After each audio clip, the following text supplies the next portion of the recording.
요단강을 안전하게 건넌 이스라엘 백성들이 여리고성 가까이 길갈에 도착했습니다. 여리고성은 높은 언덕에 큰 돌들을 이중으로 쌓아서 만든 아주 견고한 성입니다. 큰 군대가 와서 공격해도 쉽게 무너질 수 없는 아주 튼튼하게 지어진 성입니다. 하나님께서 여호수아에게 말씀하십니다. 여리고성은 너희에게 준 성이다. 너희들이 이길 것이다. 공격하라. 그리고 여리고성을 공격할 방법을 알려주십니다. 언약궤를 맨 제사장과 군사들이 6일 동안 매일 여리고성 주위를 한 번씩 돌라고 하십니다.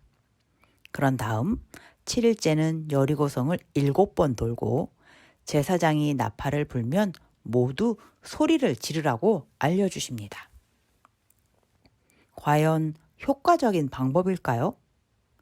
여리고성 주위를 돌고 소리를 지른다고 돌로 튼튼하게 쌓아놓은 성이 무너질 수 있을까요? 여호수아서 6장 8절에서 9절. 여호수아가 백성에게 이르기를 마침에 제사장 7은 양각 나팔 7을 잡고 여호와 앞에서 나아가며 나팔을 불고 여호와의 언약궤는 그 뒤를 따르며 그 무장한 자들은 나팔 부는 제사장들 앞에서 행진하며 후군은 궤 뒤를 따르고 제사장들은 나팔을 불며 행진하더라. 이스라엘 백성들은 하나님의 말씀대로 여리고성을 돌기 시작했습니다. 그러면 이 모습을 여리고성에서 지켜보던 여리고성 사람들은 무슨 생각을 하고 있었을까요? 6일 동안 이스라엘 백성들이 어떤 공격을 하지 않고 성 주위만 계속 돌고 있습니다. 성의 약점을 찾으려 하나? 약점 찾기 힘들 텐데 이런 생각을 하고 언제쯤 공격할까 기다리고 있었겠죠? 드디어 7째 날이 되었습니다. 하나님의 말씀대로 이스라엘 백성들은 여리고성을 7번 돌고 나팔을 불고 소리를 질렀습니다. 과연 여리고성은 어떻게 되었을까요? 여호수아서 6장 20절. 이에 백성들은 외치고 제사장들은 나팔을 불매 백성이 나팔 소리를 들을 때에 크게 소리질러 외치니 성벽이 무너져 내린지라. 백성이 각기 앞으로 나아가 그 성에 들어가서 그 성을 점령하고 정말로 성이 무너졌습니다. 여리고성 사람들은 어떤 상태였을까요?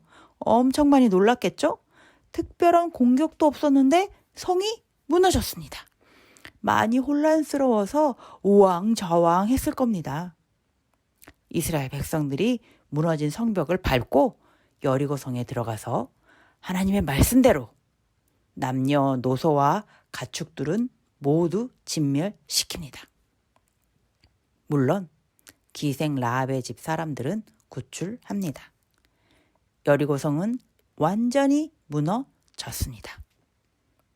사람의 지혜와 능력으로 견고하게 쌓았다고 자부했던 성, 결코 무너지지 않을 것이라고 자신했던 여리고성이 무너졌습니다.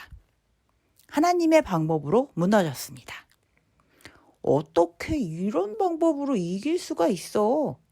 하는 방법이지만 하나님이 하시면 반드시 이기십니다. 하나님과 함께하는 자는 항상 승리자가 됩니다. 하나님의 자녀는 하나님과 함께하는 자입니다. 하나님의 자녀는 승리자입니다. 내일도 우리 모두 하나님과 함께하는 승리자가 됩시다.